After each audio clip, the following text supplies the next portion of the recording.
Welcome to the channel, guys. Danny Malcolm here, and thank you so much for joining me today. Today I'm going to help you guys to draw the driver. One of the biggest challenges or requests I have from new clients coming in is, Danny, I'm struggling with slicing the driver. Can you help me to draw it? So today I'm going to give you some simple tips and ideas to help you start drawing the driver with much more ease. So first, guys, what do we need to be able to draw the driver? Well, just understanding that the club face, where this club face is pointing at impact, has the biggest influence on where the ball goes. Now guys, let's assume we've got a centered strike here, because strikes out of toe or the heel can really affect your curvature as well. So more on that another time. But let's assume a good strike. So your club face is going to be 75 to 85% influence on where the ball starts. So that's super important to get control of.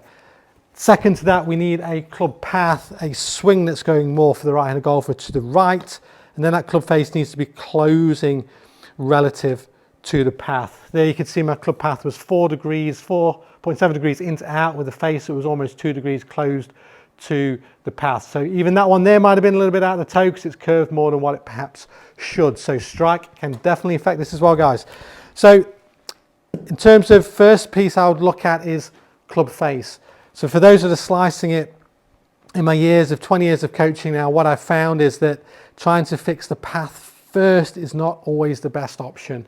Typically, people that have a face open at impact, which is what the slice is, so we've got that sort of look and that idea, that's going to be the first thing we need to fix first. So even if we hit these balls way left, that's what we want. So to start with, let's get an understanding of your club face. Let's get closing that club face. So I would start very small, guys. I would go, assuming a good grip, now I would just start to hit some little chippy ones out there, really just trying to see that ball curve to the left. What do I need to do to get my face closing this way? So really, guys, that's all to do with your wrists this way. So we're trying to turn those wrists and forearms. They're really your mechanism to closing this club face, assuming a good grip. So let's utilize those to turn that ball from right to left.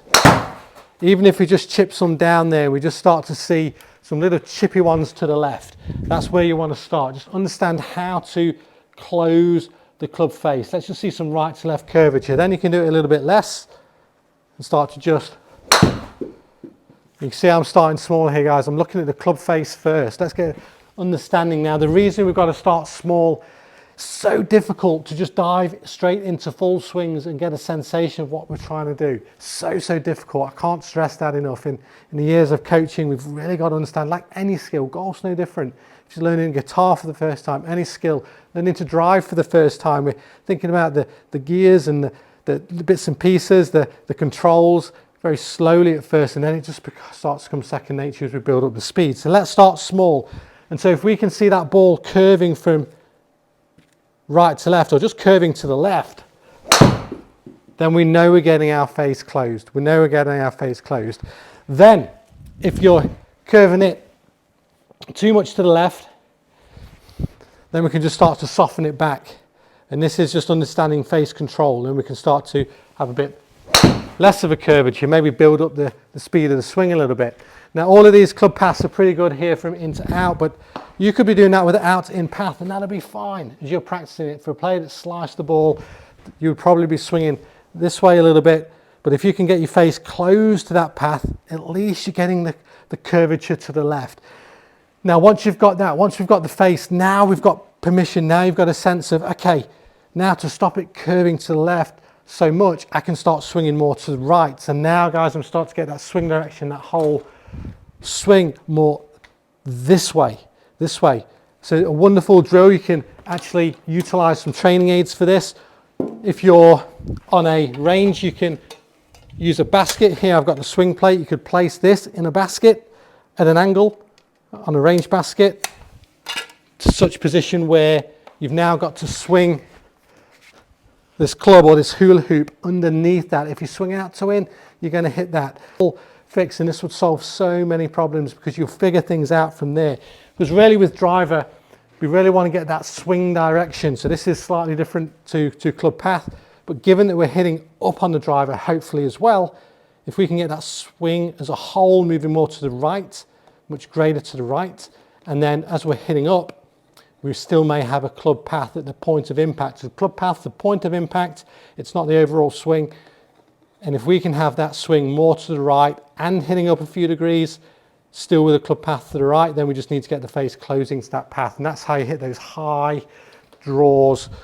And so from there, guys, you've got a little training tool. Now you understand what it's like to close the face. Now from here, I'm going to swing more to the right, underneath that stick, and up on the ball and start to close the face. And you can see I missed that training aid there. That constraint was in the way. I got a swing direction super exaggerated for this video. It was 12 degrees to the right with a 3 upward attack angle. That gave me a path 9 degrees to the right, face closing to that path. So guys, there's no reason why we can't get that slice fixed and start drawing the driver now. People will say then, okay, Danny, now I'm curving it too much. Well, that's the game. If you've gone slicing it and you're on that side of the scale, so if this is a straight shot and this is a big slice, we want to start to feel what this is like, a big right to left versus a left to right, and then you can start to come back in the middle, use that skill, develop those soft skills to start to manage that. Now you're never going to be absolutely perfect with this, you can't control it 100%, absolutely not, but you can develop the skills to be able to start to hit more into out, and the more you get control of the club face, the more you'll be able to hit those draws with much more ease and be a bit more confident on the course. So guys, I hope that helps. I can't stress enough to go slow with that, understand your club face, understand how to close it, understand where your path swing, because that's all we need. We need a club face that's closing to the path, and for a draw we want the path going out to the right for a nice push draw.